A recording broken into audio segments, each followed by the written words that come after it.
Welcome. It's another edition of Revolutionary Hoodoo, New Orleans Voodoo, Secrets and Recipes. All is truly and indeed a blessing. If you can just see beyond the veils. Yes, come on in. Welcome from wherever you are at this moment in divine time space. We greet you, we acknowledge you, we welcome you in to another edition of Revolutionary Hoodoo, New Orleans Voodoo, Secrets and Recipes. Please feel free to dial us at area code 845-277-9143, 845-277-9143.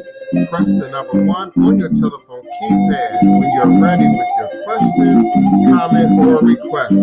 And I'll be more than happy to bring you into this conversation. You can also follow the streaming URL link at the bottom of your screen. I'll click it as soon as I can find it. I'll click it.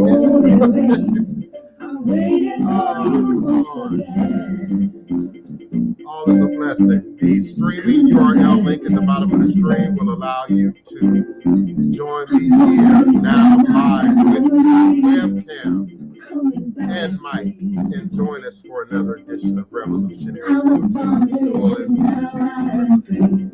All is truly and indeed a blessing. Come on in. Welcome.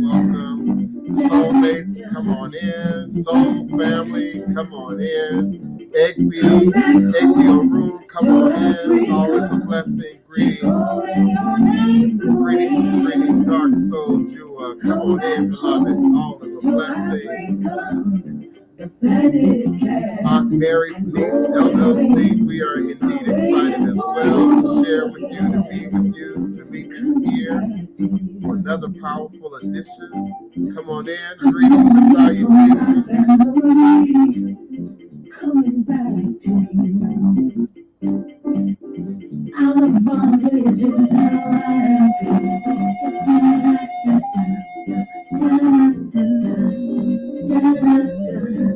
Greetings and salutations.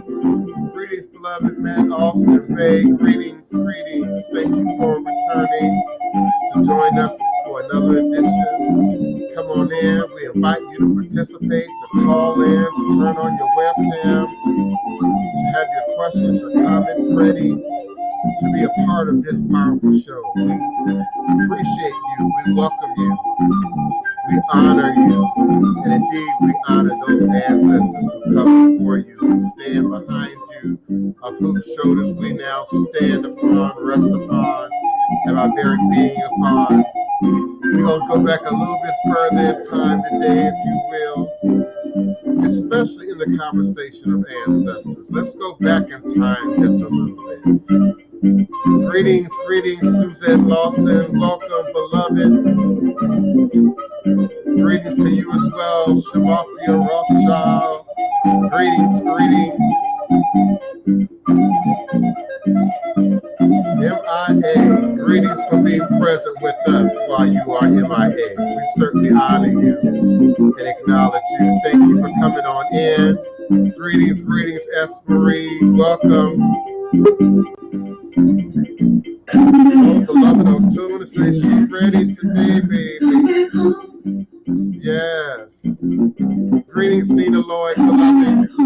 I am indeed here for you and yours. All is truly and indeed a blessing. Yes, grand rising gods and goddesses, visionaries, creators, creatives of the universe.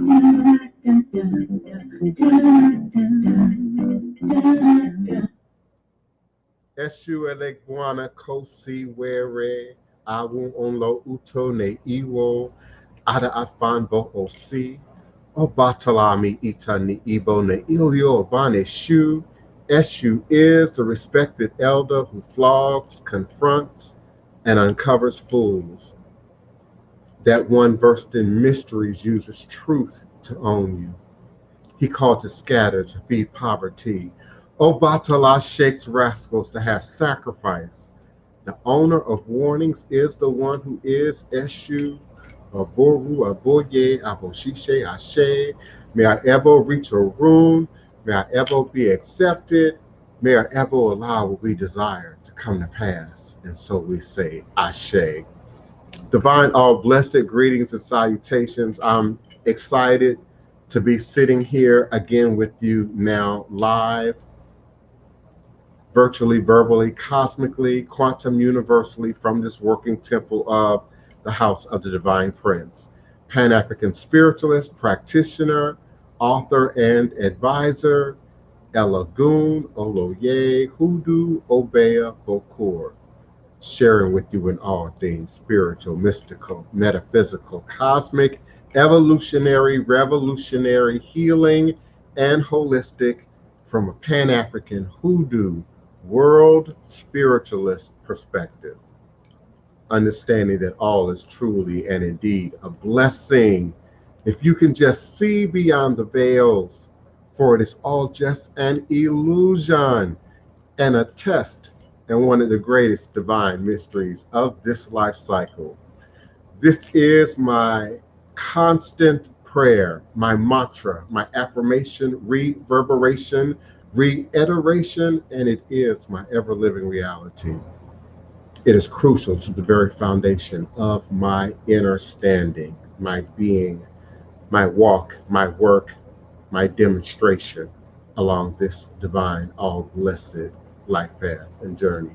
It is indeed how I, the Divine Prince, make sense out of all that we're challenged with here in our daily existence on Mother, Father, Earth. And it is the personal place of power and understanding, my personal place from where I begin, realize, crystallize, understanding that all my endeavors absolutely work in my favor. That's why I say all is indeed a blessing. And indeed, it is where I move forward my destiny, my purpose, my reason for being. And so I'm grateful, always humbled, always honored, always appreciative this Wednesday, June 30th, 2021. And I'm grateful for another opportunity to be present here with not just you and my audience, but indeed my family.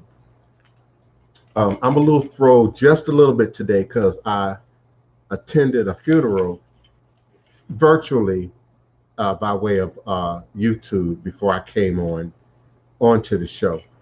So I can't move forward.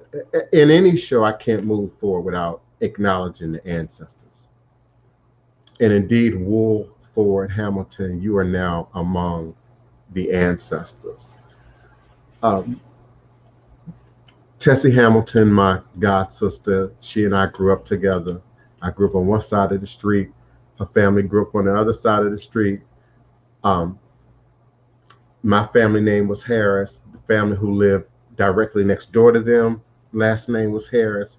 There were all these synchronicities that I began to observe and notice early on, even as a child. And this is a great segue back into our conversation about soulmate families, soulmate clans, soulmate partnerships, soulmate relationships. So indeed, when my father, who was present but absent, her father was the symbol for me at that time of what a father looked like, of what a father should be, what a household looked like. So I'm in my feelings just a little bit, but I'm gonna be okay. Of course, I couldn't travel, to be a part of the ceremony, but they had it broadcast live on YouTube, so I was able to not only sort of be present virtually and text my god sister at the same time in the middle of the ceremony, but also be able to save it for future reference.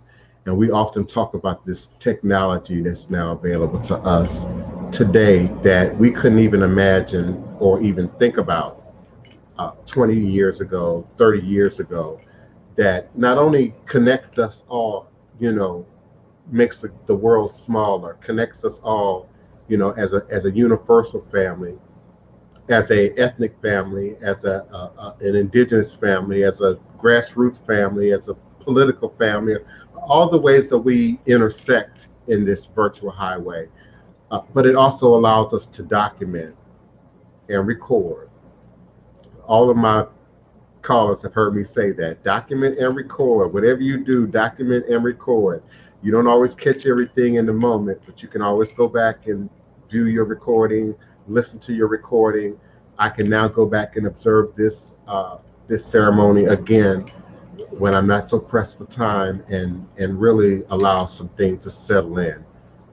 It connected me back to my root.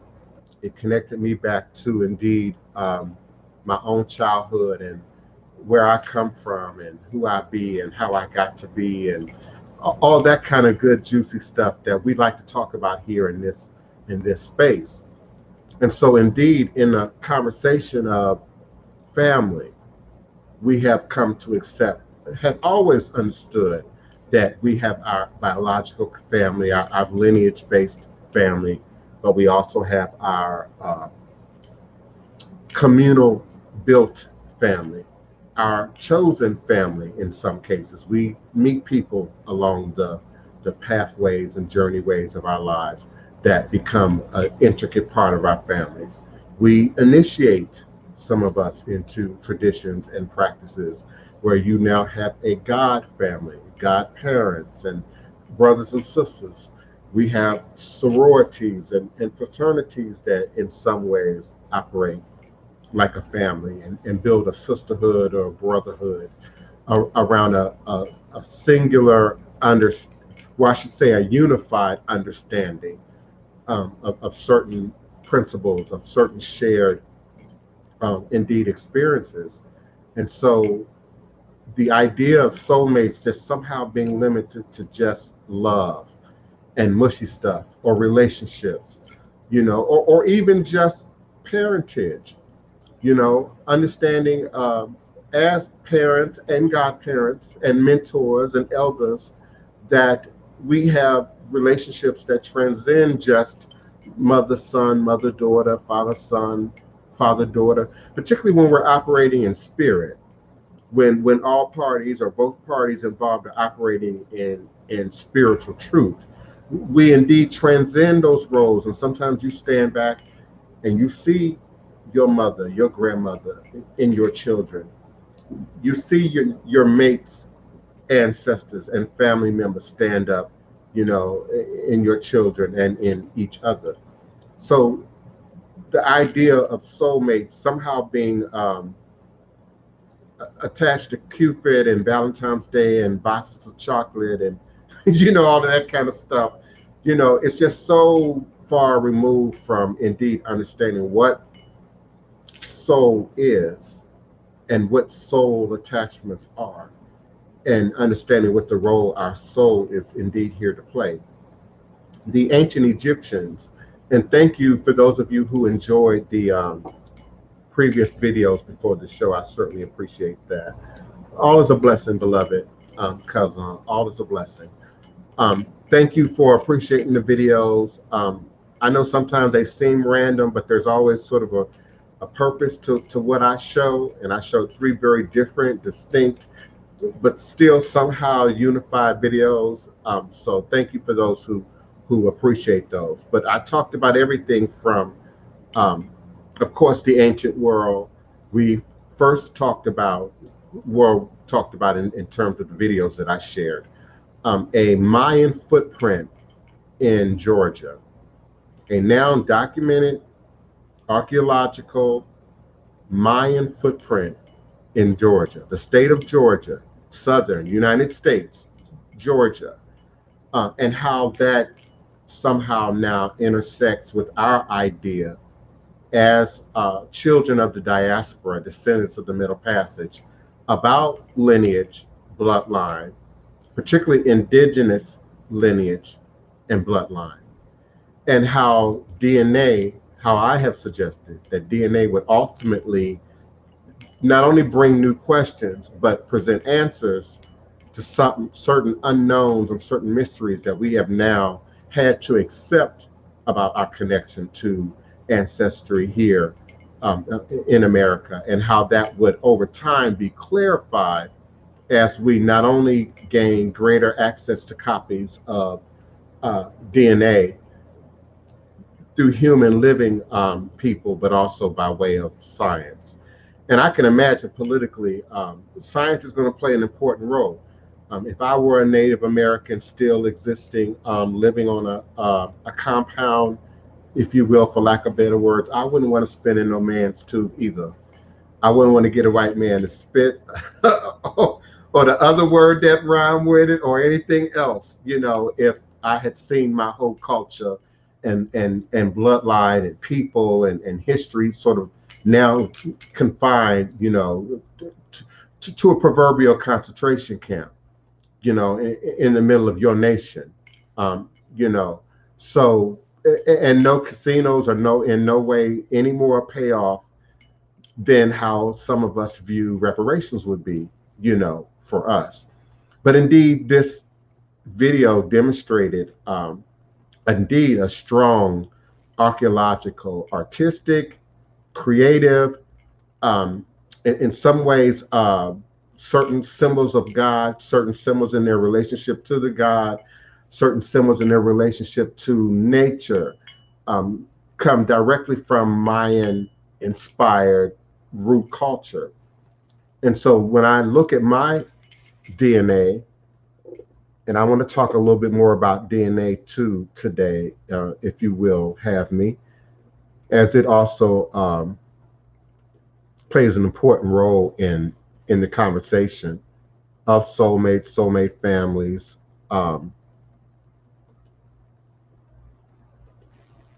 You always think you have this just so perfectly set up until it's time for you to go on air and actually show and prove. So I wanted to share, again, that Native American perspective, specifically that Indigenous American, because that is an area of great controversy still in our community. And some would use it for a reason to discount DNA tests altogether, or to feed a sense of a conspiracy of some sort, that the DNA is either being corrupted or just not shared. So I want to share from my own report. Wrong page. This is not as easy as it looks, because when you're trying to transfer it, all the tabs look the same.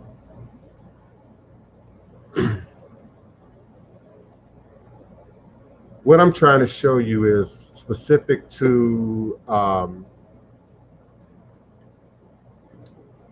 here we go. All right.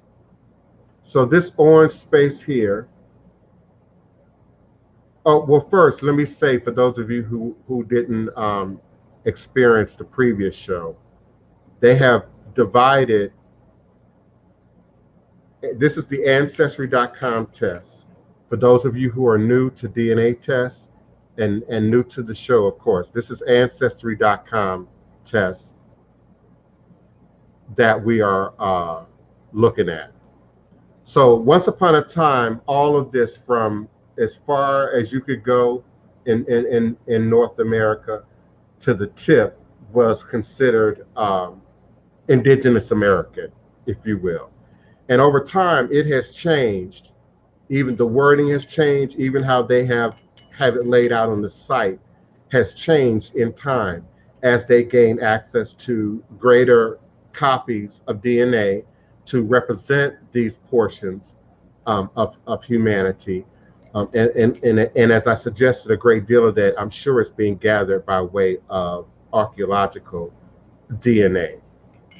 And now they have this separated as this orange area being Indigenous Americas, Mexico, and then they have Indigenous Americas Eastern, which is this yellow area down here, which would represent primarily Brazil and close ranging areas, and then they would have indigenous America, that would be this shaded area here, which would show up, I believe, as indigenous Western South American. So I'm being suggested to have indigenous American blood, primarily from what we consider the Mexico region, which is the orange blob, and the Brazilian region, which is the yellow blob. And so the video that I showed prior to the broadcast suggested a link between the Mayan in here and then Georgia over here in the Americas. And I found it to be quite credible when we consider ethno-cultural tradition. You might find Yoruba being practiced in Cuba, in Puerto Rico, in Louisiana, in Chicago, and it may mirror a Yoruba footprint, but ultimately, archaeologically, it's going to represent the culture from where it's found, from where it's authentically rooted in, because of the food, how we might live, how we might have access to certain resources in the making of clay, pottery, other tools, implements, the like. So I find it to be an intriguing update of the idea of Mayan having a link to southern regions of America. And I also wanted to share a little bit more intimately from both my mother's side of the family and my father's side of the family using 23andMe. Give me a moment, just a moment, if you will, to set that up.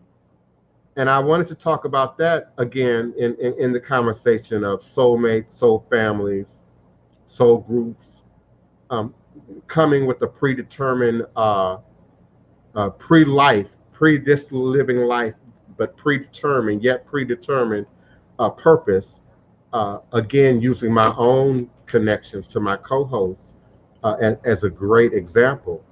And so I wanted to share my 23andMe. For those of you who are unfamiliar, again, with the various DNA sites, what I'm pulling up for you now is 23andMe. But I need to get the right page pulled up. Give me a second. I want to start with my paternal lineage, because that is the side in which Otun and myself are related, as well as Oloye.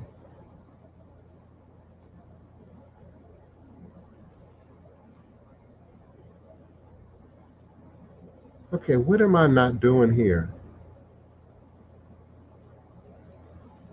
It is so hard to do a show, Otun, to look for something and then talk and stay on point at the same time. So if you want to give some greetings, some salutations or something, beloved, give me a second to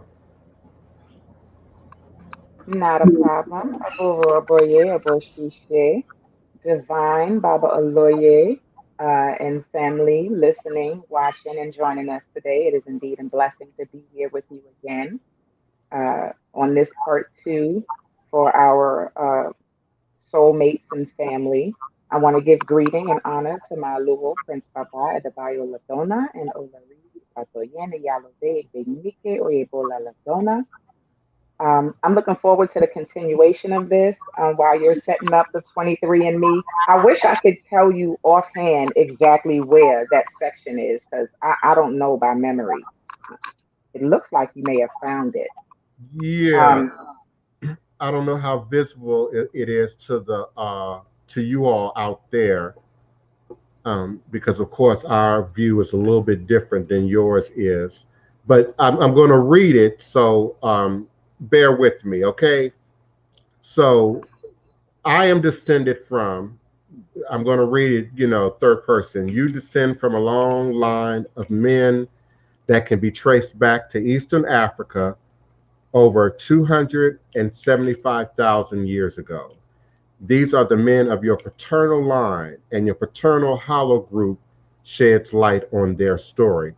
Now, for my initiates, my godchildren, those who are doing ancestral work and divination with me, you hear us talk about paternal lineage and maternal lineage all the time. We talk about the side of your shrine is for great mothers, the side of your shrine is for your great fathers. And indeed, on both sides of your family, your parents both have a mother and a father. So we say great mothers, great fathers, paternal mothers, paternal fathers. I'm sorry, paternal mothers, and paternal. I'm sorry, paternal lineage and maternal lineage, and that is how we construct and communicate and sort of focus energy by way of our shrine. Understanding that that then divides, multiplies with each generation of new sets of grandparents, four sets of grandparents or four grandparents, and then the subsequent generations that follow. My paternal hollow group is EP252. Now, as a hollow group, it's a huge group. As our ancestors venture out of Eastern Africa, they branched off in diverse groups that crossed and recrossed the globe over tens of thousands of years. Some of their migrations can be traced through hollow groups, family of lineages that descend from a common ancestor. Your paternal hollow group can reveal the path followed by the men of your paternal line. So, hollow group A, the stories of all the paternal lines can be traced back over 275,000 years ago to just one man, the common ancestor of hollow group A.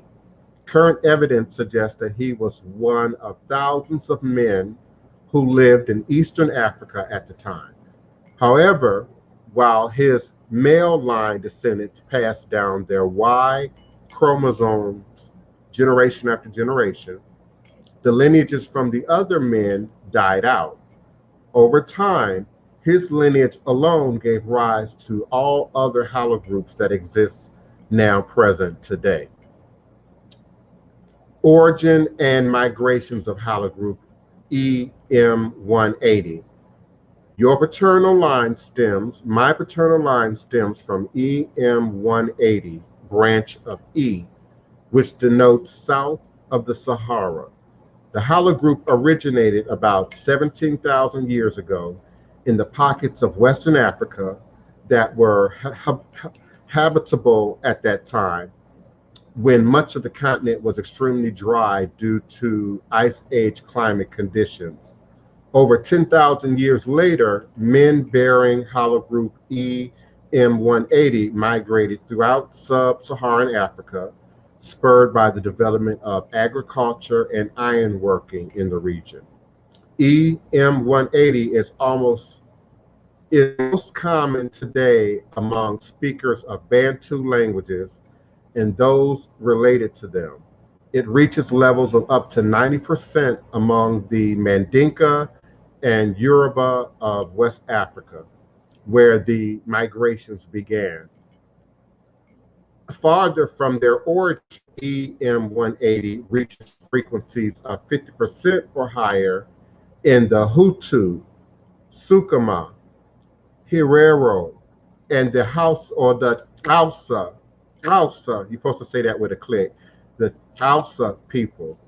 The lineage is also the most common haplogroup among African American male individuals.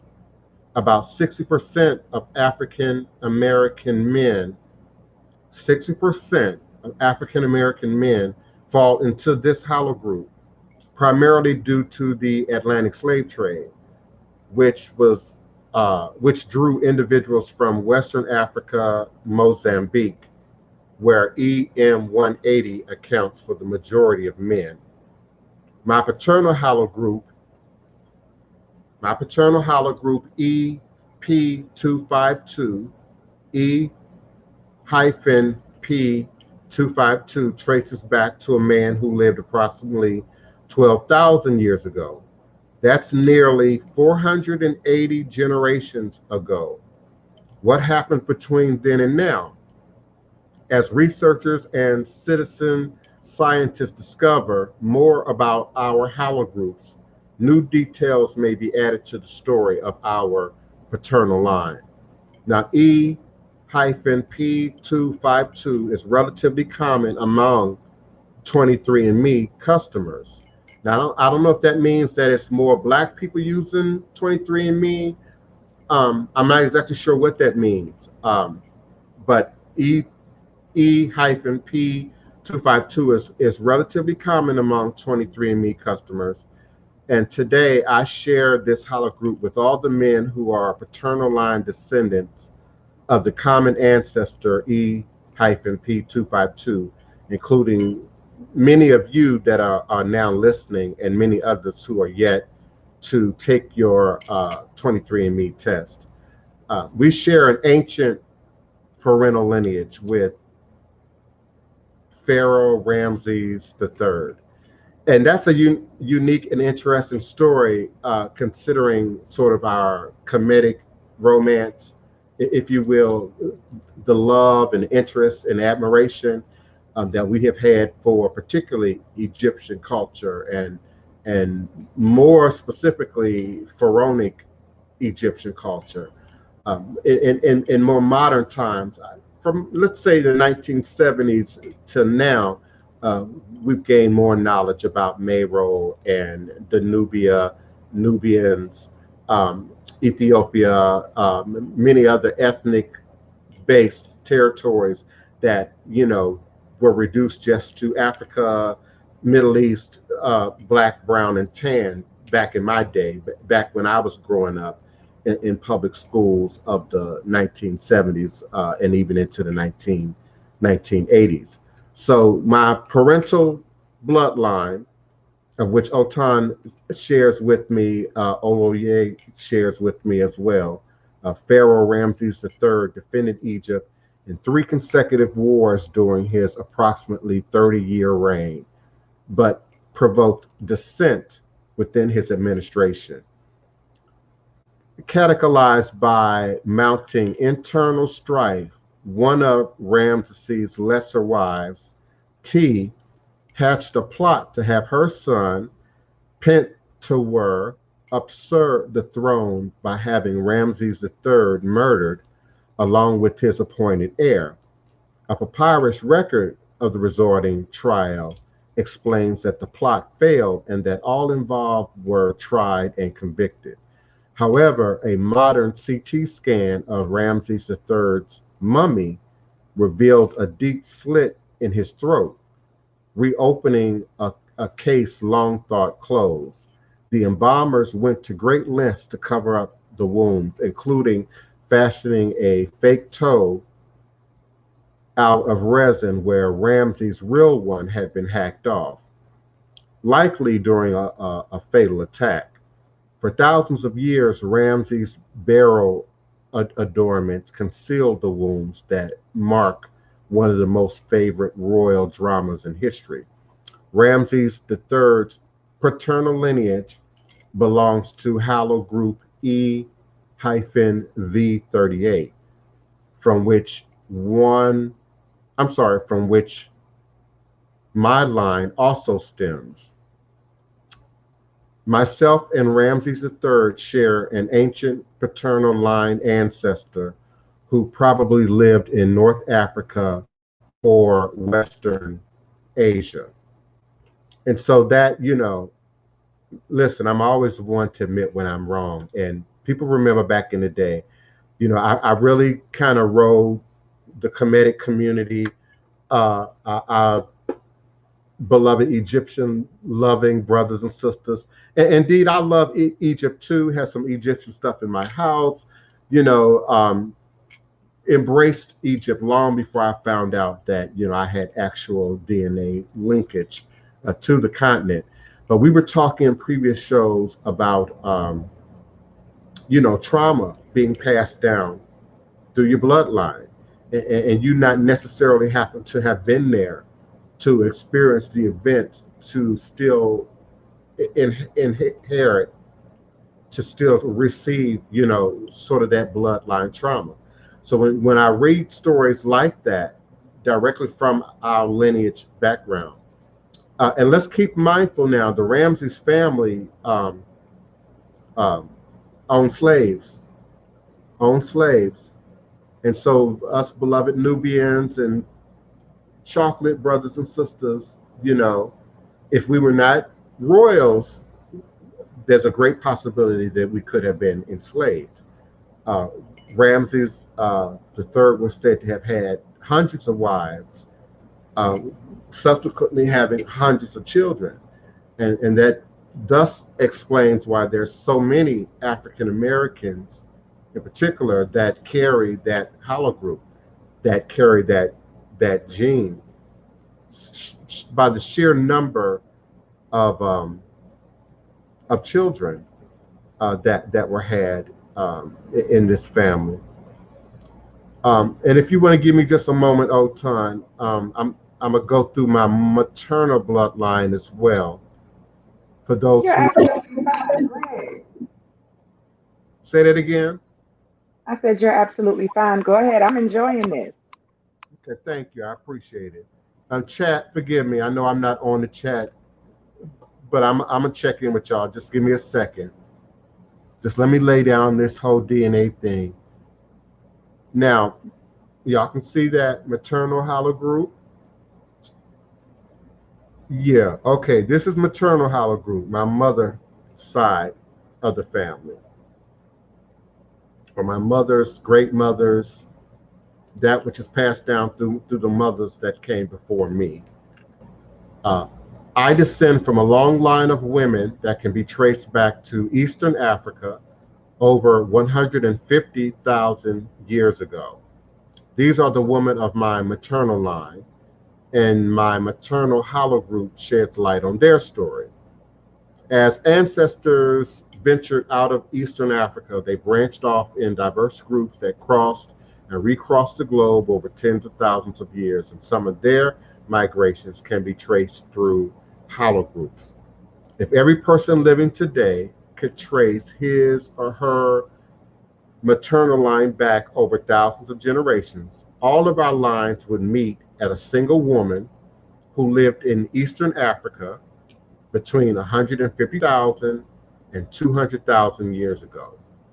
Though she was one of perhaps thousands of women alive at the time, only the diverse branches of her haplogroup have survived to today. The story of our maternal line begins with her. And that's why I say the Black woman is God, the Black woman is God, the Black woman is God. Science backs that. It's not just Black power, it's not just Black consciousness, it's not just hoodoo, voodoo, Kemetic magic. It's science. And if indeed humanity was birthed out of the great mother would be she. Haplogroup L4B is one of two major branches of L4 that remain widespread in northeastern Africa today. L4B traces back to a woman who lived early on in the history of L4. She lived early on in the history of L4, nearly 77,000 years ago.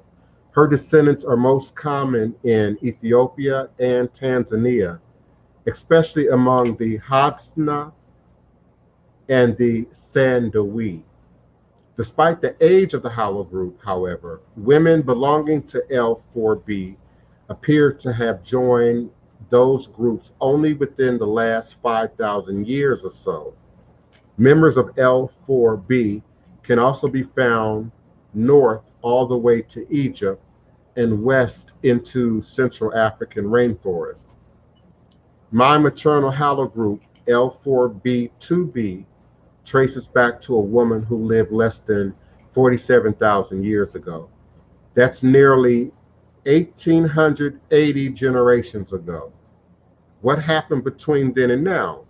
Well, as researchers and citizen scientists mean us, who spend time looking at the numbers, doing the work, pulling up documentation, doing research, as we continue to discover more information, and of course, more DNA is added to the pool of reference, we gain evolutions in your test.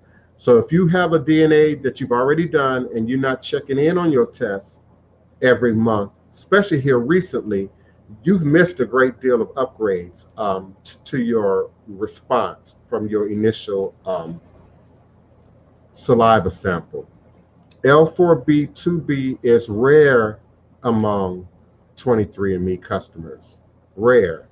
And by comparison, my 23andMe list of relatives is very different than my Ancestry.com descendants.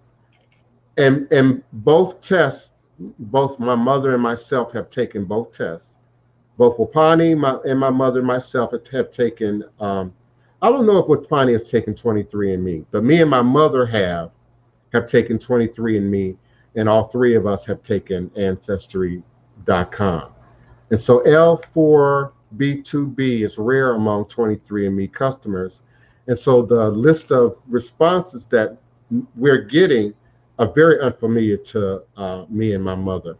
So far, we really haven't come across anybody except for one shared relative, living relative, who shares a name of someone who we knew as a friend of the family back in childhood. So it's really interesting. Today, I share a hologroup with all the maternal line descendants of the common ancestor L4B2B, including other 23andMe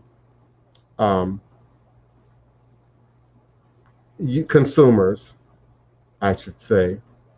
And there is not much more information available on that for my maternal lineage.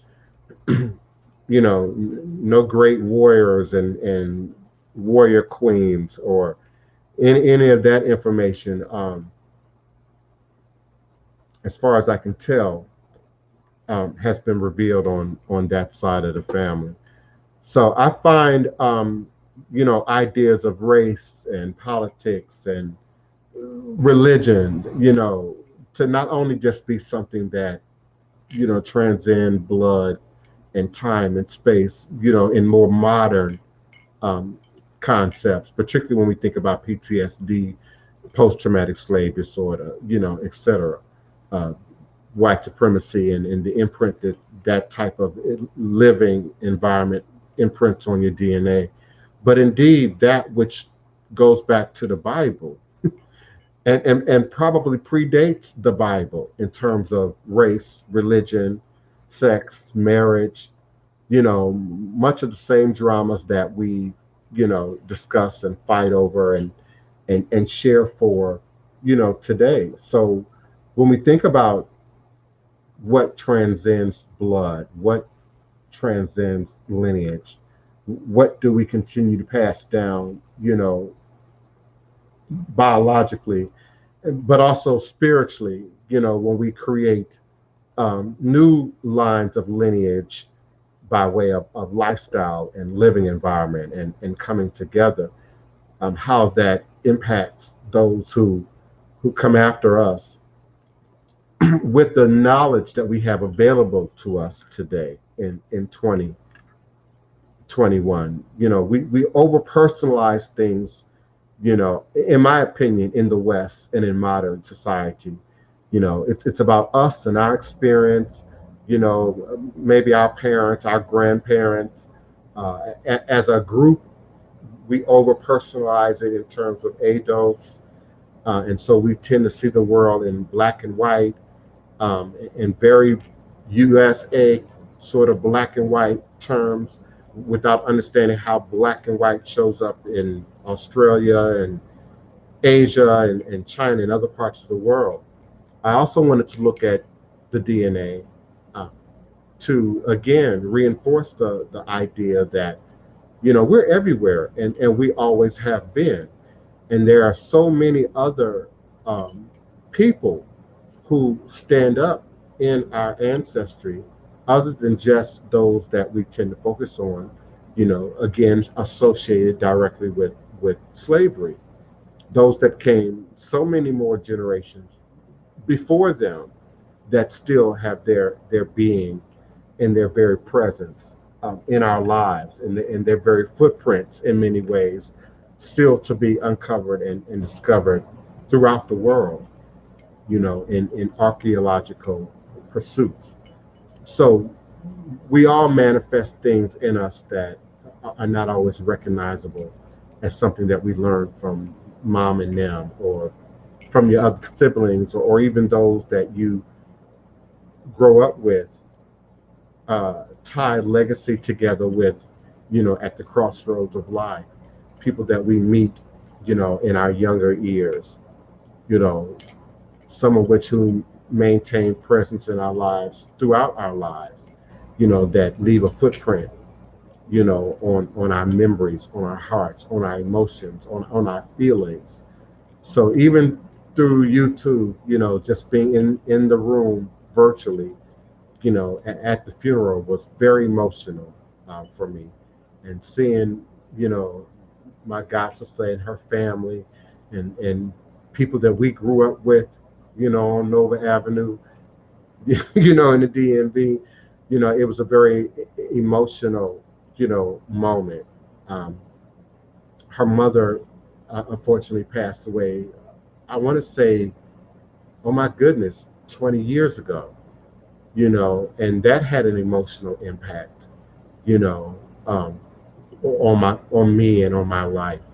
And then there's that idea of not being present, in this new world where we've moved out and moved away and moved afar, and some of us can't even get back and forth, easily to family members and relatives who live, at vast distances.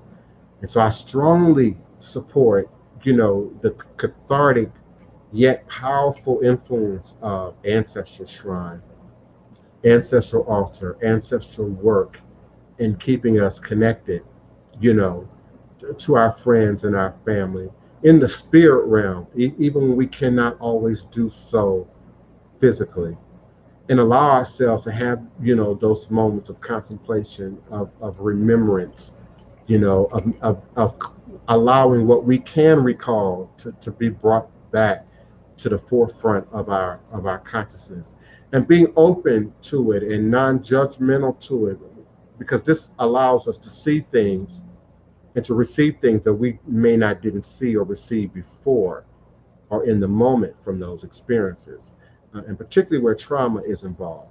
The people who experience dramatic events of trauma, particularly violence and accidents. Say their life flashed before their eyes. You only have a few seconds to think about whatever it is that you're thinking about, to see only what's in front of your face, and you don't always necessarily remember, you know, details within the outer range of that experience until later, or until you under anesthesia, or until you've gone through, some degree of healing. And so from a spiritual perspective, we indeed can pull back those veils within a degree of our own comfort level, pull back those veils of inner standing, and receive powerful instruction, wisdom, love, healing, from our family and our loved ones, and then send that to them, by way of the spirit realm. And a tool that I favor for working with family, bloodline, lineages, groups, even in some cases, is quartz crystal clusters. Always the clearest as you can possibly obtain, um, uncut, unpolished, and of course in a cluster, you can't polish or cut it. I mean, you might be able to cut it into sections or break it off into sections, but you certainly can't polish a cluster. It's probably one of the hardest things for science to sort of fake, like nature. Indeed, you can make crystal and laboratory crystals, that form, but they don't quite form like the Is natural. that something that you get locally, Divine, or do you order those? Both, and all of the above. Okay. So, Okay. so in the course of my life, I've lived many places. I've always liked to shop. I've always liked to look. I've always been curious. So the African festivals, the crystal art shows, the crystal festivals, the wholeness festivals, sometimes yard sales, garage sales, thrift shops. I found some interesting and extremely valuable pieces, for very low. Okay, I have no knowledge of any of that, and I want to get familiar with it as far as the crystals, but I'm not. I know there's a store here locally, but the way that they sell it is so commercialized, and I'm pretty sure that none of them are real or nice pieces or cuts. So that's the only location I know. But, So I wasn't sure. I don't know because you live in Virginia, so you know the Allegheny Mountains and the Smoky Mountains, and remember now I'm from that region, so we it's whole caves in that region. If you didn't already know, if you don't bother to venture up into the mountains, you might not really know these things. But it's whole caves, up in that region. So I'm sure that near you there would have to be, rock shops. And don't always look or target the quote unquote spiritual shops either. That can be a mistake because Yeah, often there's only one I know of, and they a the, hot mess. the price is going to be a little bit higher because they have a different sense of intent. So I like to target geological centers, museums, nature centers. Um, Okay, so like the caves, the caverns that they have like near Charlottesville and stuff like that. right, right. Okay, okay. And you go into those gift shops, they gonna have crystals, baby. Real stuff. Yeah, real stuff. I know where I need to go. Okay, thank you for that. That's where I was looking for because I'm not familiar with them and I don't know which ones are for what. So I'm gonna work that out. But I'll get with you. Definitely gonna get with you on that after the show. Give me off air, and I get you the hookup. I got the hookup. Thank Yes. Yeah, I got the hookup. But yeah, your clusters are, some of your best tools for working in groups, more than one person, more than one relative, more than one issue in the family. Of course, help you to intersect crossroads beyond your understanding. What made mom the way mom is? What was mom's parents like? What was mom's experience with her parents? What was mom's experience with her grandparents? And these are questions, if you're able to do that, you want to ask people while they're alive. you know, and I'm speaking to people like myself and others who have folks in your family you haven't spoken to in generations.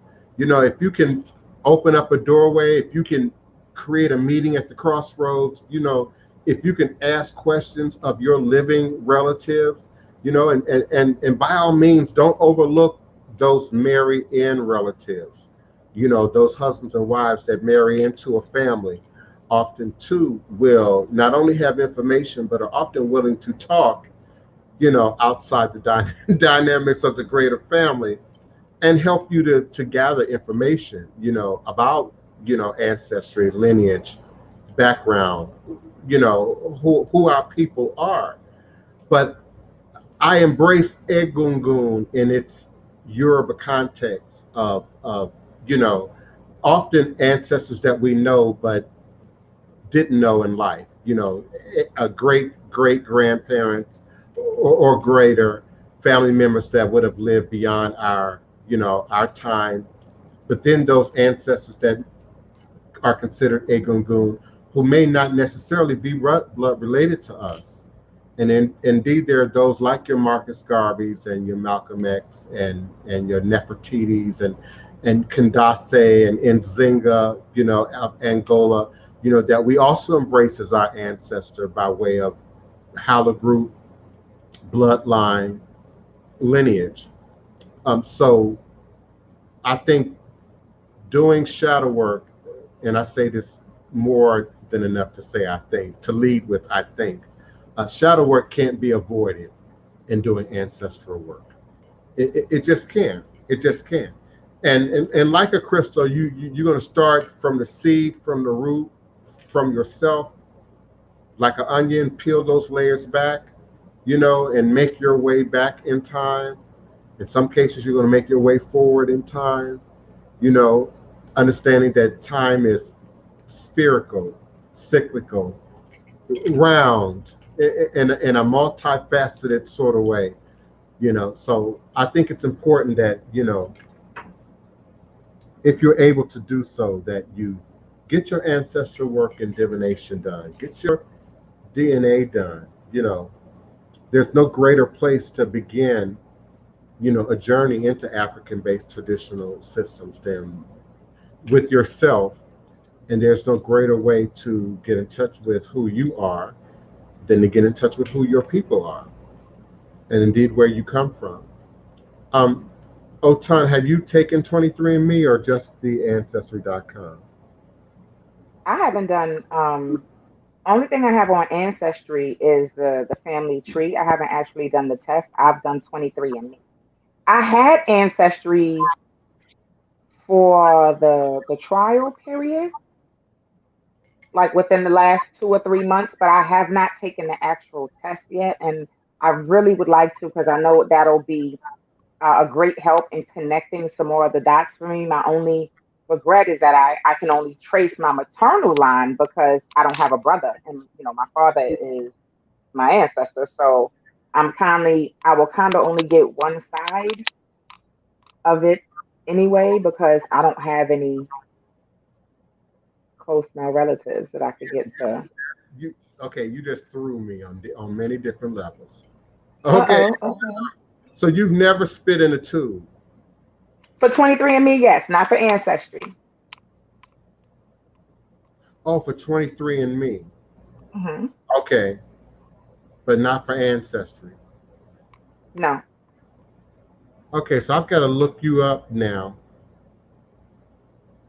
Something, because I thought for sure when I looked you up before and I came across your name, I was in Ancestry.com. Because you And had my name. it was there, right? But you're saying But that that was probably during my trial period, and I just had some family tree and some connection stuff put in. I never actually did the DNA portion. yeah, you know, you wouldn't show up in the results unless you took the test. So that would have to Okay. be someone else with that same name. Um, Ifatomiwa. Okay, so Oshun. where did you find your connection with Oloye? Through 20, 23andMe, but from that route, I uploaded my raw DNA from 23andMe to GEDmatch, okay, and that's where I found Oloye. okay, So, and what drew me to him is as I was looking over the names of my relatives, he had a Yoruba name, and I was like, what? So that's when I reached out to him, and I got his email, and we went from there. So that's how I found him. Ifatoyen, I do. This is the thing. I was reading that question. A lot of people feel that way and have that, oh, can we trust people? Can we trust the doctors and sending in our DNA? And what if they use it for this? And what if they use it for that? Baby, let me tell you something. If you've been to the doctor, if you've ever had to give blood, if you've given birth, any of that, they giving you tests or anything like they got it. They got it. They long had it when you was born. If Okay, it was like that, then they have it already. That's really not a thing. So I okay, would say yes, because if they wanted to do something, they long had our stuff. okay, but you know, in my opinion, you're reading more into her question than what's actually there. All I'm locking in on is, can we trust them? And in that response, I would say yes. there are too many, and this may mirror Otun's response. There are too many other systems that we are already connected to, involved in, as it relates to blood, and DNA. They would have to, over, they would have to overturn almost everything we think we understand, about science and blood, parentage. Well, who your real mama is, who your real daddy is. If we can't. Yeah, she clarified. She said yes. She meant just about the truthfulness of the results, and I still say yes because that would be, like you said, Divine. That would be a whole lot of flipping, flopping, and Yeah, subterfuge for them right, to flip flop everybody's results because they right, would have to do it to everyone. right. I mean, just think of just the mass lawsuits that would come across, America, of either parent, wanting to have they DNA questioned, So I would say, yeah, yeah. We use DNA in murder scenes and murder investigations to verify and validify, people's footprint, in the unfortunate case of cataclysmic like events like a 9/11 or something like that. We trust DNA to sort of help us to gain some clarity. So I would say, yeah, yeah, I think we can trust them with the results. I sort of humorously say all the time, these new DNA tests put Maury Povich out of business. I mean, seriously, put Maury Povich and any of the DNA-based reality TV shows out of business. And they kind of tinkered with ancestry DNA-based shows, primarily on PBS. They played around with that idea, but no, I think it's so common now and so accessible now. No, I think we can trust the results. Should family, friends be venerated on the ancestral altar or in another space? I venerate all the dead with the dead. So that would be all ancestors, all dead, venerated at the ancestral space. Now, in my lineage, or Otun's lineage might do things a little bit differently. Um, we acknowledge all dead on the floor. We acknowledge all dead on the floor. And when we think of the only word I can use, Yoruba word that I can use for comparison would be egunguns, those ascended dead that we sort of know, like your grandmama, your great grandmama, and them. You know, you're often going to put them on the table, um, along with your family friend, the great auntie that you grew up with, the great uncle family member that you grew up with, especially in Black families where we call people auntie, uncle, mama so and so, that's my brother, that's my cousin. You know, we create spiritual ties and binds that transcend, just blood lineages. Just as in Ifa, you have lineage by blood, but you also have lineage based on tradition and location and geography. So Ifa lineage in Nago tradition in Oshogbo is not going to be exactly the same as in Cuba. Cuba has established a separate, another lineage of Ifa practice, Yoruba tradition. But we're now talking about in a different location. You have soul partners, certain souls agree to partner within this lifetime. The most common types of soulmate. You might have agreed to be best friends or in-laws or raise children together or open businesses together. A soul partnership can be with someone you know intimately for your whole life, like a beloved sibling, or it can be with someone you barely knew for a short time, like an influential person in your industry who offers you a big break in your career. Soul partners are specifically designed to help support you in this life emotionally, professionally, or in any other way you require to accomplish and experience what your soul planned to do here before coming into physical embodiment. And none of us can do this life alone. So soul partnerships remind us how beautifully, masterfully, and intricately our lives are woven together. Soul ties, when you feel a soul tie, is simply the sense that another soul is in your life for a reason.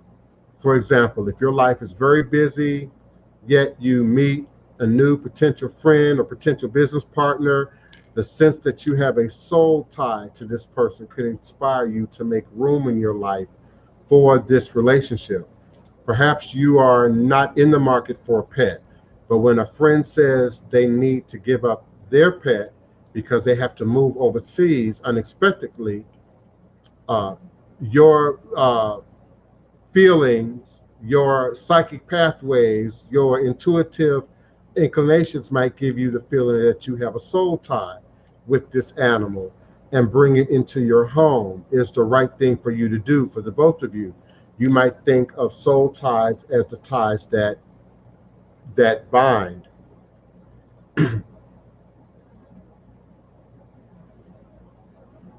The next type is past life soulmates. Many Eastern religions talk about past life. More specifically, religions and philosophies discuss the concept of multi-lived incarnations or multi-lived incarnations. You can always tell when a client has met someone they knew well in a past life by the way they describe the connection. If the connection is manifesting as romance, they might say, "I've never felt this way before." When two souls have shared a significant past life together, or perhaps several past lives together, if they meet again in this life, they may be inexplicably drawn together to each other, and the chemistry can be off the charts. What people are feeling is built up energy over other lifetimes together, and a soul recognition. Although you can have a soul recognition with any type of soulmate, the past life ones, whether you were at odds or best friends in the past lives, are extremely powerful. According to Brian West, MD, psychiatrist, past life regression expert, two souls could agree to reincarnate and navigate towards each other after spending 1,000 Earth years apart, which is indeed quite a romantic notion. But indeed, in the case of soul families, it's often directed by, propelled by a deeper purpose than just the romantic connection, a deeper purpose than just the sort of love feelings and chemistry that can give you a sense of connectedness, to an individual. Yet, just because you had a significant past life with someone and are feeling all the feelings, it doesn't necessarily mean you are supposed to partner romantically or otherwise in this lifetime. Judge the relationship by who you both are today and how you treat each other now. If you suspect a past life connection with the current lover, try to bring more healing to the situation, even if you break up.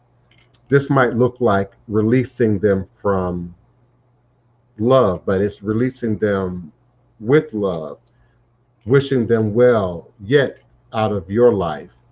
Often, when souls come back together in this lifetime, they are looking to heal something and to do better this time around, not necessarily a do-over. Otun.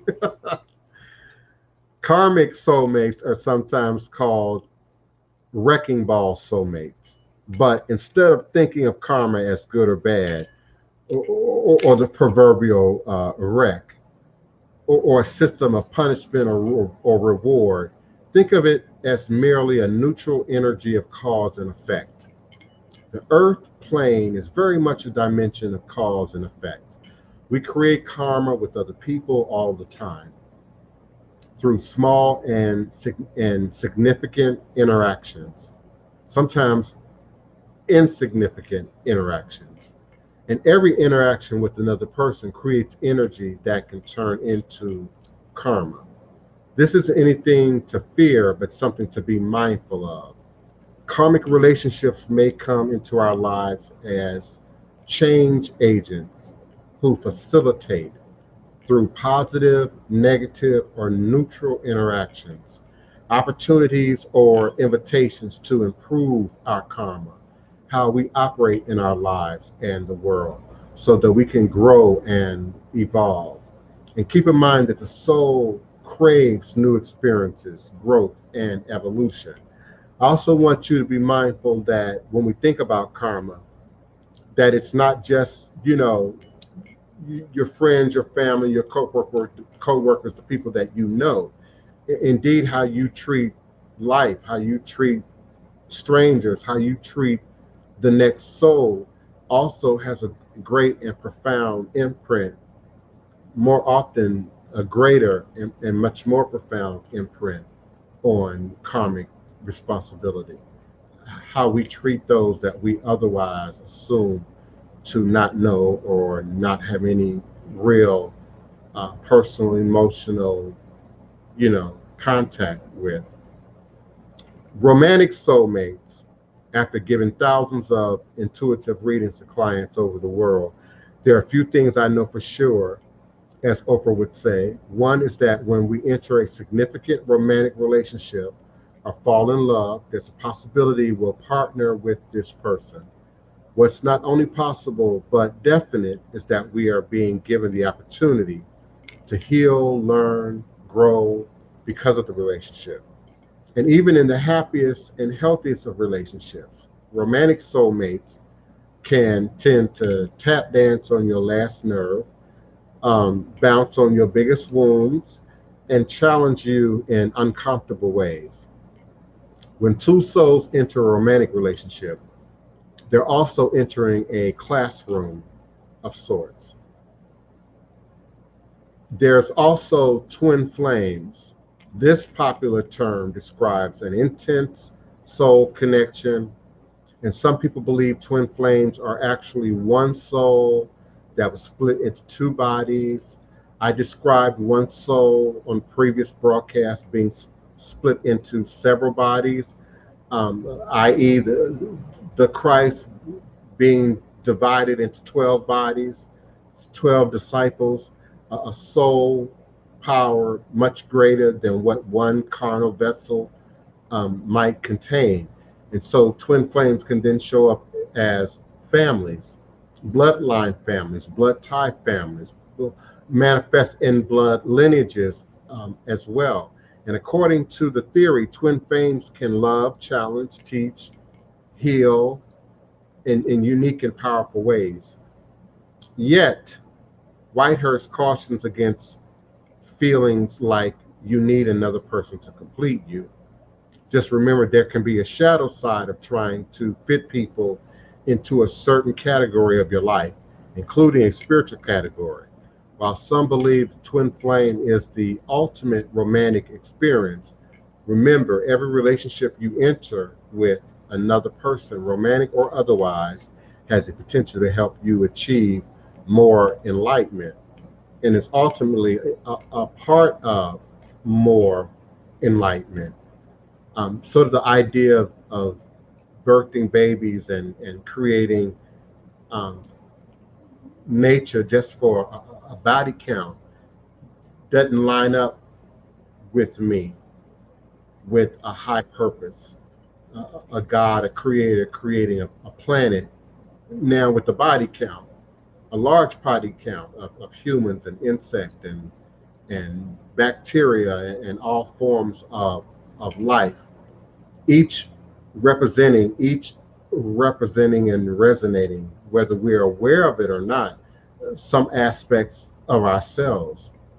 And there's a class that I teach where I go through a meditative process where you pretend to be a tree, you pretend to be, different forms of animal, you pretend to be, a rock, even in your meditative state to show you where you are in your personal state of evolution, your personal process of evolution, but also to connect you and reconnect you to aspects of ourselves that we still retain, as humans, that we still retain from our previous primate existence, from our previous mammal-like existence. And we're still mammals, but it said that we have lemur-like ancestors, and we have other ancestors in creation, that don't necessarily share the same living mode of apparatus that we do today, but lent to us during that process of evolution certain qualities that we wouldn't be human without. And that opens up the conversation of extraterrestrial influence.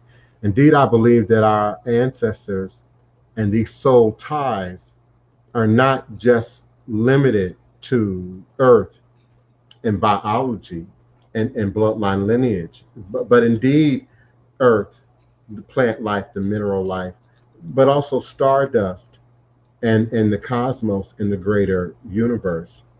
So I do accept that we share common ancestors that exist outside our present realm of awareness, our present dimensional awareness. Yes, beloved.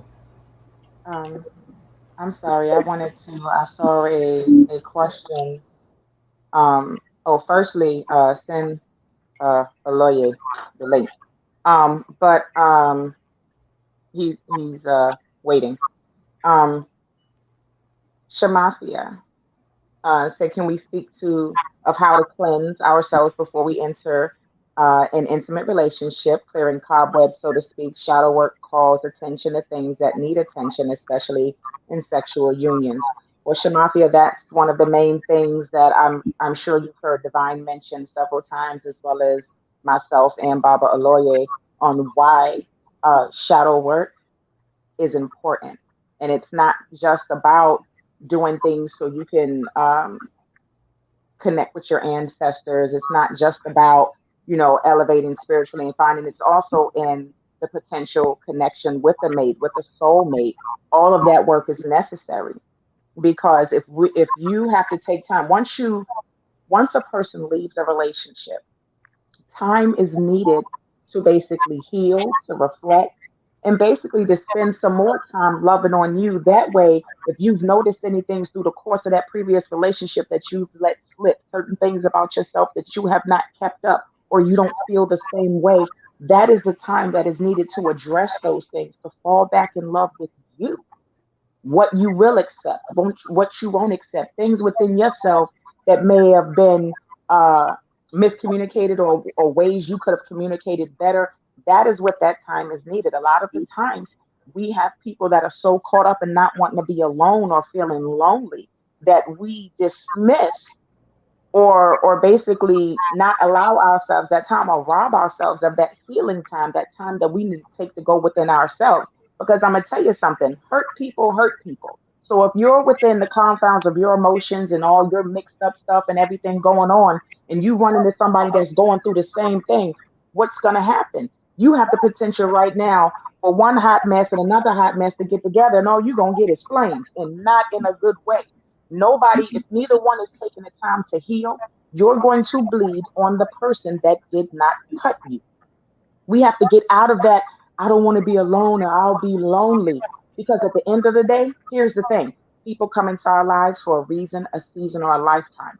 We are the ones that attempt to make permanent people out of temporary situations. Some people that you meet, you ain't supposed to bone everybody you meet just because they look good, smell good, or are telling you what you need to hear in that moment because you're too lost and too hurt to figure out that you still got healing within yourself. That's how you fall for all of that mess, because you're damaged, because you're not into loving yourself. So when somebody come and give you something in your ear that sound a little good or feel a little good, you think that's love. No.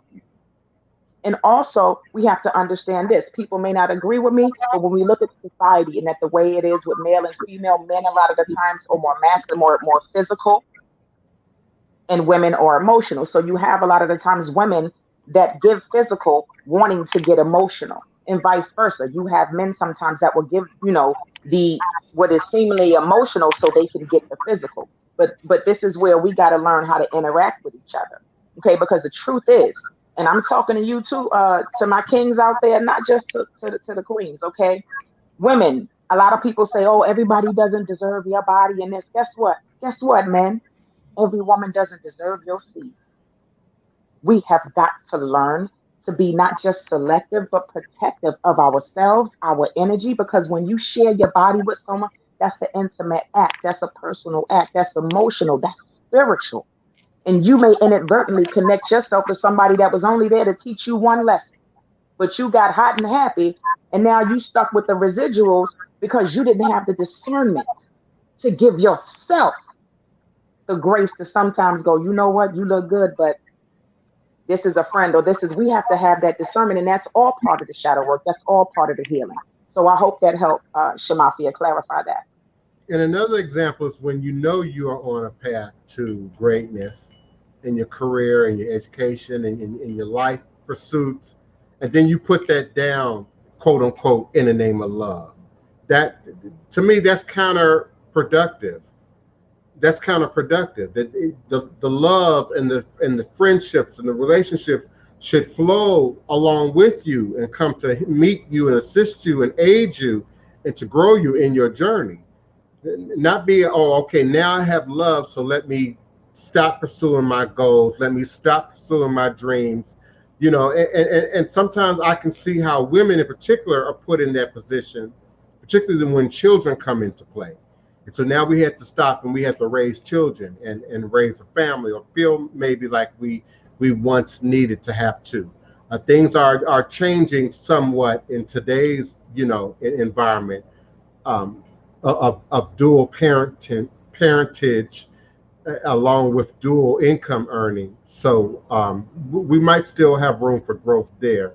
I also want to speak to Goat Rider. I didn't want to neglect his comment about trusting the medical field, even though they are majorly incompetent at times. I think that's a very valid point, to feel that they may be incompetent at times. I don't know about majorly. I think it's when we start playing majorities, when we think about the millions of people who go through the medical field, the medical industry, each and every day. Are there horror stories? Absolutely. We all know the lack story. We all know the Tuskegee story. I mean, for sure. But just DNA ancestry specific, I want to compare that to parentage. How often, just for sake of conversation, Goat Rider, how often do you think the parental DNA tests are wrong that say she's the mother, he's the father? And maybe once in one instance, so you might have to run a test again. Or you ran a test on one parent and you ran a test on a second parent, and now you got something to compare and there's a discrepancy. But now when we think about ancestry DNA tests, then everybody's test would have to be wrong. A lot of people's tests would have to be off.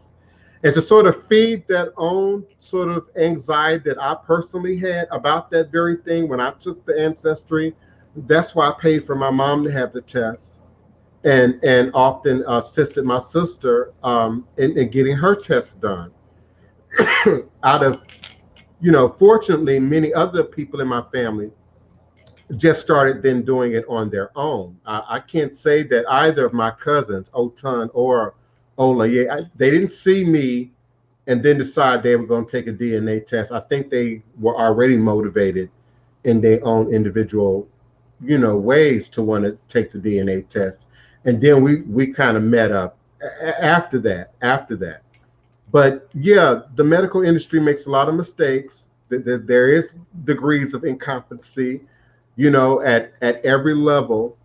But I still say that the value of clarifying lineage, and particularly for us, and for anyone really in America, I think it should be as common as a social security number, in my opinion. and it should be paid for. You know, I think it would open up conversation about race, ethnicity, history, and I think in many ways that's why they want to keep people not comfortable with the DNA for those same reasons. Again, DNA put Maury Povich out of business. And we know that in my family personally, because we uncovering the sisters, the brothers, the grown children, you know, that nobody ever spoke of. So in some cases, claimed to have never even known of. So yeah, we've put Maury Povich and Jenny Jones, and remember all those shows that had a strong focus on DNA. You know, yeah. Come on in, Oloye. You're coming in from the sacred yards. Blessings, blessings. I hope everybody is doing well. I'm just stepping in, so I'm not sure of exactly what it is that you guys are talking about. It sounds like there's a wide range of diverse perspectives that are happening. So I just greet you all, and I listen for a second so I can make intelligent contribution and know what is going on. So blessings to everybody. Let me just find out what's happening. Well, we're still talking about past lives. Remember, we said we would continue the conversation on agreement from the previous show. Okay. Added a whole nother layer of DNA. I actually shared paternal lineage all the way back to Ramses III. Okay. And I shared my maternal lineage back to two ethnic groups in West Africa. The Asanwi, I think, is one people that my mothers are from.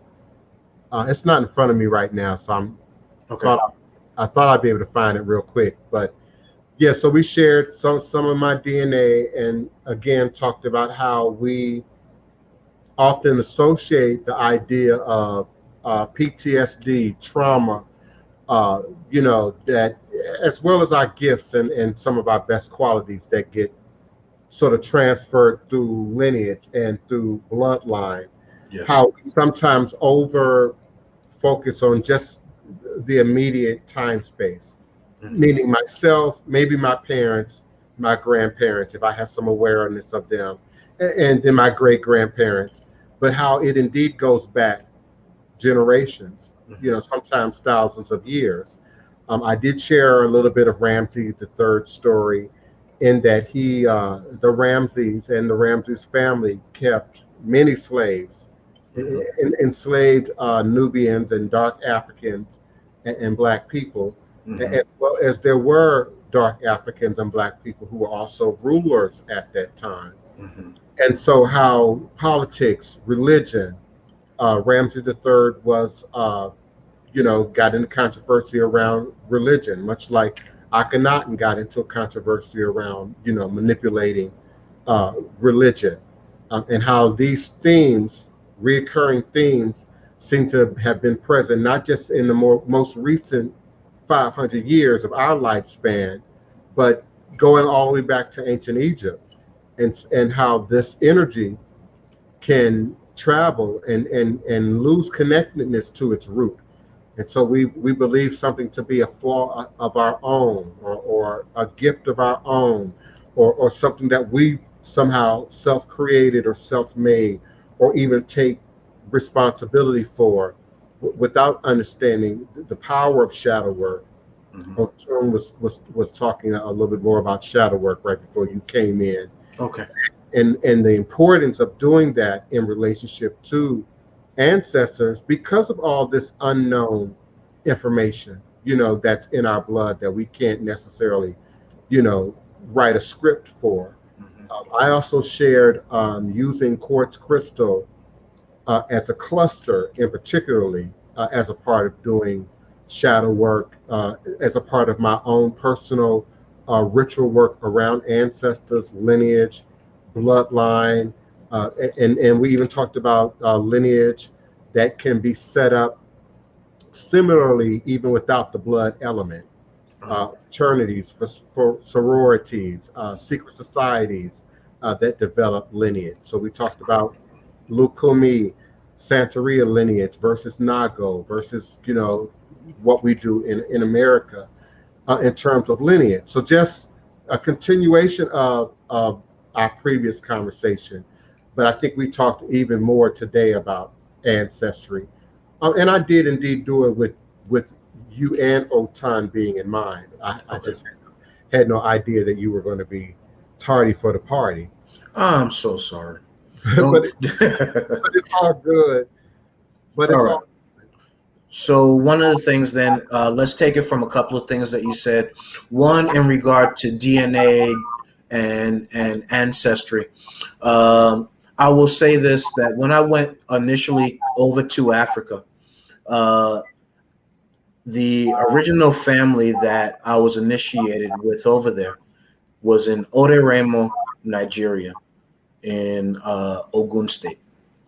And I remember a specific day that I was sitting outside with them, and there were many people that were walking the street, and they would be looking over, and they would be staring, and they would say something in Yoruba to them, and then they would laugh and be like, I would ask them, what is it that that they're saying? He said, well, a lot of the people are asking whether you're our brother, whether you're a family member.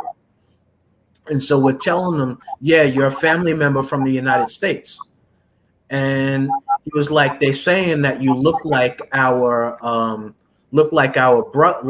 family, like our a couple of members of our elders of our family. And so I think that a large part of that speaks to, we're not really sure exactly maybe where our original people stemmed from out there in wherever, Nigeria, Benin, whatever, cross culture, cross marriage, intermarriage, any of that. But that when we go out there, we have the somewhat physical appearance still of, through our DNA, of people that very well might be some foreign, family members and such, So we look at that and we say that DNA runs very, very deep. DNA runs very, very deep. And it happens in many different ways. It happens in our health. Some of our health issues are related to ancestors, of course, are related to DNA. Some of it could be diet. When we look at diet, we sometimes fail to look at the diet from maybe where much of our DNA disseminates from. So maybe in Benin or in Ghana, they eat more seafood, or they might eat in a way where it's more rice and vegetable and less meat. Who knows? But if we look to some of those areas that our DNA kind of stems from, it also allows us to be able to fall in line fall in line with the diet of that place. The next thing is in regard to lineages of the tradition of spirituality. That speaks deeply as well, to make sure that our DNA goes through our lineages, our Luo, the Oba, the town, the land, the area, all of those things kind of fall in line with what we would consider our DNA in that lineage, in that line. And so in doing that, that then goes to how we might be working and with the Orisha from that line, or working with Ifa, Olodumare, all of the above from that line. How we were taught, how we go about these things. So again, coming in, that's just a little bit of basics of being able to bring that all together. Let me say this also. Many people have their perspective of their life, of when they desire to have relationship, when they desire to have marriage, when they desire to submit themselves to somebody, because in essence, when you have good relationship, you're submitting yourself to each other. And so I've shared with you all to value your time alone, value your time with yourself, and look within yourself as to the things that you have to work on, that you have to heal, that you have to grow and build upon. Some of us, when we get out of relationships, it's not wise for us to get right back into another relationship. Some of us should take some time, a year, 2, 3, 4, whatever they need, in order to fully come to a place where they can give themselves to somebody else in a way where they're open to be able to do such and be healed. So each and every one is on their own sacred journey. And in that journey, we have to be mindful of holding people to maybe an accountability of our own, and not allowing them to fall into what their destiny holds and how their destiny might hold it. So let us always be mindful and wise that everybody's on their journey, and that everybody has to find their own place of healing and their own perspective of when they desire to be in alignment for a relationship.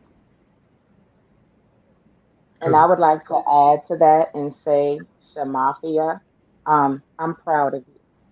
I am extremely proud of you, because there are not a lot of people, especially I can speak for women, there are not a lot of women that are willing to stand in their healing, in their personal work, and what it is that they need to better themselves, to have the love that not only they desire, but the love that they seek to put out in return. So I want to applaud you and commend you publicly for giving yourself the grace of healing, of completion, of growth. It is a powerful place to be in. And sometimes it takes longer than others, and that's all right too. Know that I am proud of you and I support you, and you keep doing just what you do. And it's not just a women, it's men as well. And let me say this, as shady as it might sound, some of y'all are looking for an old school, old world kind of relationship where y'all stuck together from birth to death, or there's some degree of commitment and stability and responsibility and expectation. But you're not your grandmama, you're not your granddaddy. You are nowhere near the person and personage of who those powerful ancestors were, in their sense of virtue, in their sense of morality, in their sense of spirit. So we've got to be a little bit more realistic also when we're seeking, quote unquote, the perfect, Barbie and Ken, relationship. Be sure that you Barbie, and that he that he Ken, if that's what you're looking for. I know some of y'all that spent too many years, watching them soap operas. All my children in General Hospital, and Days of Young Our. and Restless. I mean, no. Oh my goodness. That's unfortunately, well, I don't want to say unfortunately, because it's a blessing that I even can remember a childhood memory. But that's one of the first things that I can remember, was my great aunties, my grandmother's siblings, watching soap operas in black and white, on the TV, and hearing those commercials in the back of my head. Because, the baby's always in the crib right off the room in the next room, or on the bed with the bedroom door open, so you can hear them and they can hear you, you know. and you hearing the TV, and oh my goodness, it was a white maid who was on TV back then, who was real jazzy about the mouth. Long before Maud, this was a white nanny maid who was popular on TV, and long before Florence and Good Times and Jefferson, she had a real jazzy mouth, black and white. I'm talking about the days of My Favorite Martian. I'm talking about the days of Talking Ed. Those days, those black and white days. And just hearing the sound of those great ancestors now, speaking and sharing stories and telling tales and, whispering secrets that, well, we can say this with the baby listening because they just a baby, but that stuff stuck with me. Indeed, it stuck with me. And so I'm grateful for having those kind of connections, those kind of memories, those kind of experiences that I can now look at, in this magical life, that is voodoo, and just see how it's always been there, from the beginning. It's always been there. Did I get off track? Probably, but always a blessing. Dragnet. Ooh, yeah, that's a ooh. That's Yeah, going back. TV, yeah, that would have been playing in the background.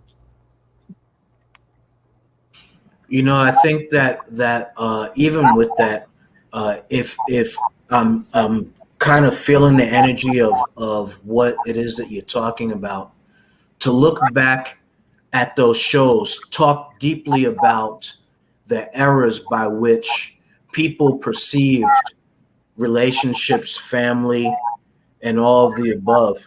Because back then, the perception was that no matter what was going on in the family, there was a very less amount of divorces that would be happening.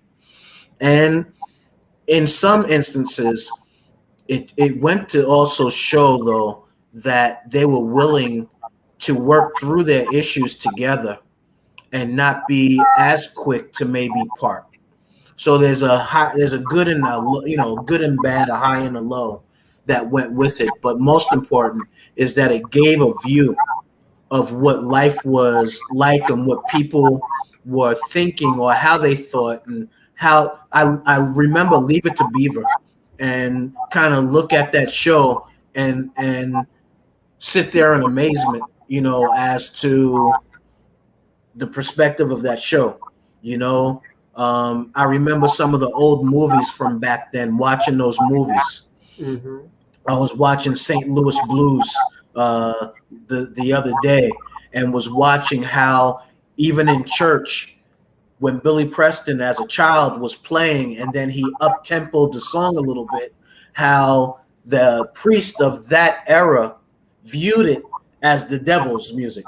Mm-hmm. But yet 10, 20 years later, you had the Walter Hawkins, Edwin Hawkins, Andre Crouch, and the rest of them that then put into that, even before that, James Cleveland, that put into that sound. And now that sound is what is called traditional. So now what we look at traditional in marriage and relationships and family, at one point, maybe some of the things that happen in the family were not looked at as traditional. So traditional only states then that it's that test of the initial entry of that, and then the test of time thereafter. So just kind of, looking at that to say, in relationships, what we might consider as traditional today, is okay. We've gone through different stages and ways and methods in our relationships. Maud. So now we look at, at that from a place that would be a place of just, traditional energy. It was Hazel, not Maud. It was Hazel. Oh, I remember Hazel. Yeah, that's the one with the sassy mouth that I was trying to recall. Yeah, Hazel. I can remember being a toddler, supposed to be asleep, and hearing that voice in the background. I think I was also speaking to, or wanted to speak to the idea that being alone is somehow sucks. And I don't know if you were just being facetious or what that was, but I think being alone sucking has everything to do with where a person is in their own reality, where it is in their own understanding. Um, Indeed, my aloneness is not lonely. I am alone operating and moving in a ministry that's often 24 hours a day, 7 days a week, nonstop. So it don't suck. you know, I actually enjoy my life. I enjoy what I do. People ask, well, are you married? I'm married to the Loa. I'm married to the Orisha. I'm married to the ministry. Do you have kids? I have hundreds of kids, hundreds of kids, hundreds of children, and it's a blessing to, be able to send them back to you, at the end of the day, and not have to carry along with my burden, the burden that many parents carry. And I think, it opens space for a conversation about division of labor. Um, and each person having a role, a purpose in their life. In modern culture, we're kind of born to, I don't know, get a job, or to do what others did, sort of before us. But I think in a more indigenous concept, we were born with a purpose, to have a purpose, the fulfillment of something, the fulfillment of some destiny. And so I think we have shifted priorities in terms of what's important to us in the West, in the quote unquote family dynamic, versus what we view as what's important to us, not just in a more indigenous mind frame, but just 100 years ago. And I think too that those relationships survived, Oloye, on survival. On survival. Women were in a very different position, that may have felt that they needed a man to survive, to some degree, needed a family, and that transcends America. That's a mindset in many ethnic groups, in Africa, in the Middle East, that a woman's economy, her whole sense of well-being was once attached to not just the husband and the man, but the household, and the family. And in the West, we now have so many options and resources and distractions, depending on how you look at it, where, a man can say, hey, I'll need you, and pick up and keep moving. A woman can say, hey, I don't need you, and pick up and keep moving, and often whoever can afford it, or whoever is most committed takes on the responsibility, of raising, the children. And that in itself just sets up a dynamic for energy, that ties people together, through one life into another, and then passes that energy on to children. Some of you are happily single, because of what maybe your great grandmom and them went through, because what your great granddaddy and them, went through. I grew up very conscious as a child, looking at relationships, really not having a choice but to look at relationships, almost like a Iyanla Vanzant and the Dr. Phil, played out in my real life, from birth onwards through other relationships, and having a family that was so large, on my father's side.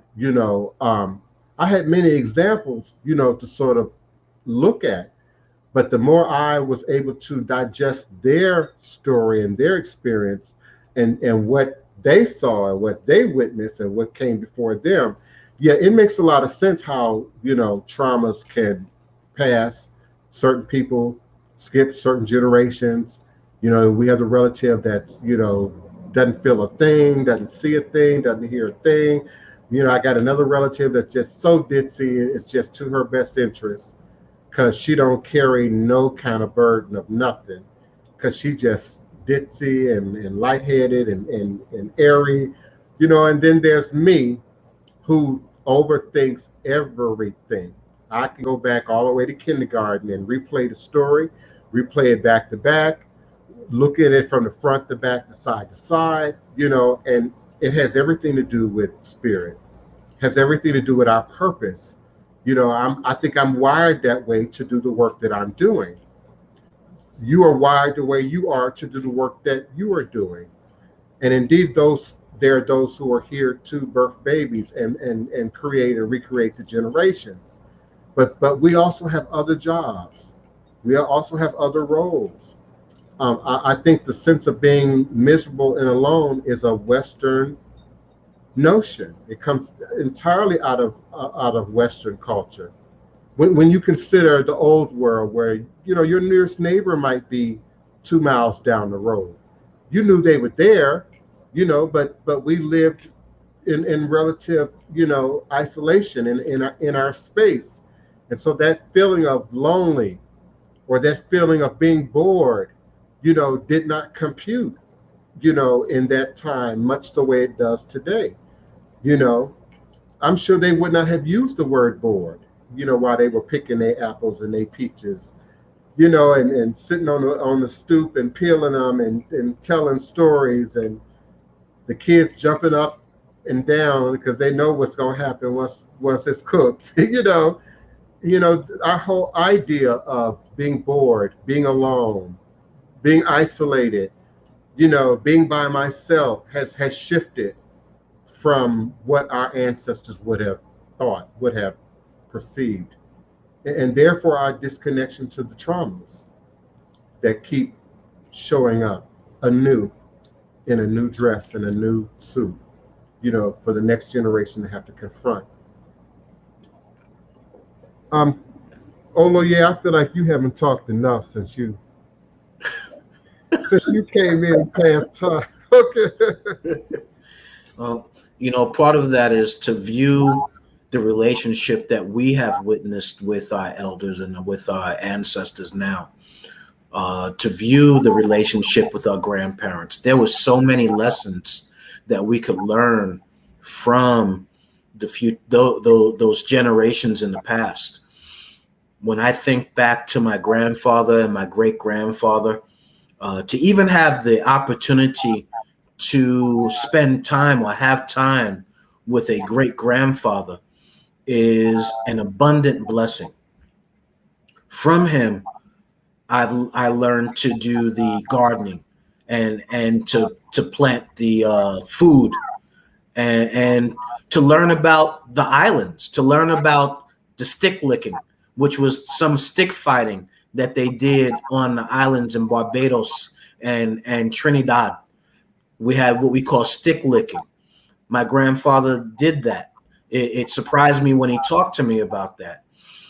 My grandfather talked to me about, my grandfather was the only African American horseshoe person in Staten Island, New York.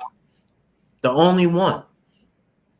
My father was one of the early race car drivers, and one of the only ones there.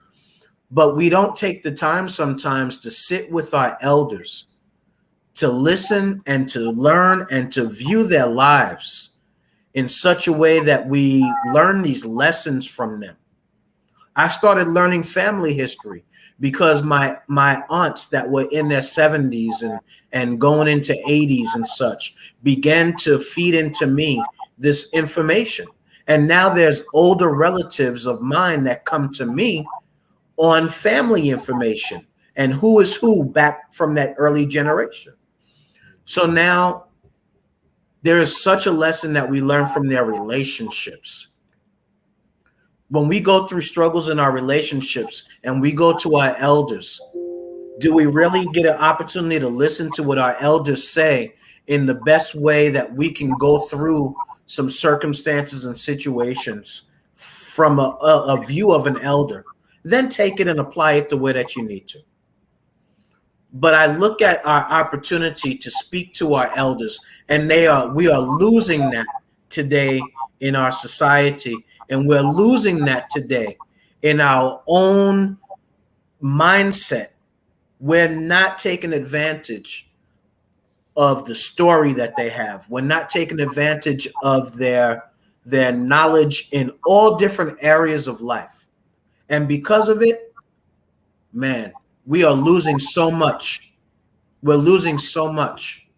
We have got to reaffirm our relationships and sit at the feet of the elders and humble ourselves and just be quiet and just sit there and listen to them talk.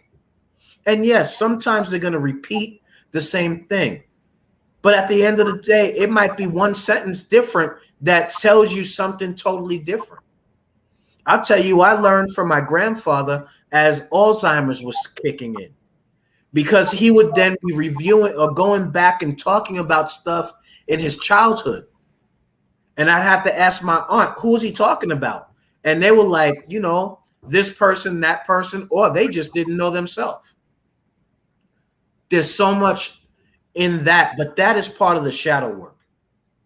The shadow work in our ancestral and our elders are placed into us through what the Hawaiians say, talking story, and allowing them to share with us their stories, their history, and the things that they've gone through.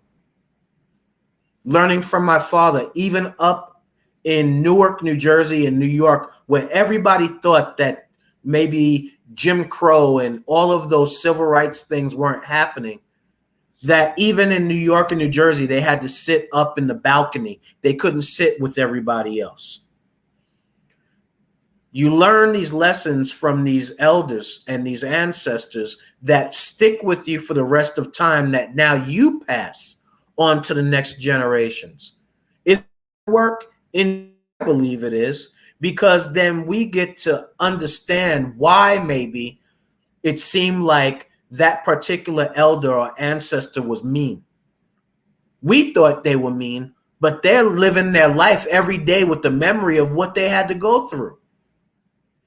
Imagine going through life and be witnessing somebody in your family getting hosed down south because of the way that they were treated by law enforcement. But yet today we have unarmed black men and women being killed in front of our eyes. How do you think that's going to affect us for the future generations? So now here we go, looking back at maybe some of the things. Imagine your elder being one that was that bore witness to the murder of Fred Hampton, and then maybe a half hour or 15 minutes after that, they were actually in that apartment. You would never have learned that if you didn't sit down with that elder. An elder that went through maybe having to do certain things, an elder that had a deep relationship with some what people would call gangsters, but people up in Harlem like Bumpy Johnson and all those guys. But then that ancestor had a free pass to walk down Harlem and nobody to bother him. You wouldn't know that if you didn't have the opportunity to speak to your elder or ancestor. Shadow work is the learning from these ancestors so that inside of you, you start understanding why in you certain feelings and energy and attitude and perspective come into play. So we really should think about really sitting down at the feet of our ancestors. Our elders, I'm sorry, our elders. And no, I'm not sorry. Even that sitting at the feet of our ancestors, for those of us that have the ability to communicate on different levels, we have to do this. That, to me, helps to bring light to the shadow. Is that good, cousin? Did I speak enough? That's great. The Dark Soul, that's hard to see when you believe that your own experience, your own reality is sort of the beginning of the world, which is a sort of a natural inclination for children, to sort of do. So they think it's hard for me now. So they're not considering the hardness that the generation before them may have had to endure or suffer. And then how that supports, where they stand, how they're even standing, today. So that's an important part of the conversation. And I look forward to perhaps continuing the conversation with you all again on Friday of this week at high noon U.S. Central Standard Time. I certainly do appreciate you. I love you, and I'm grateful for your active presence and support, family, friends, listeners, participants. I know it's a lot to be here in the middle of your day, for 2 hours. So I'm grateful when anyone ever shows up. I'm grateful when people continue to show up. I'm truly honored. And I look forward to doing it again on Friday, remembering that all is truly and indeed a blessing if you can just see beyond the veils. Asheo and Odabo. Double.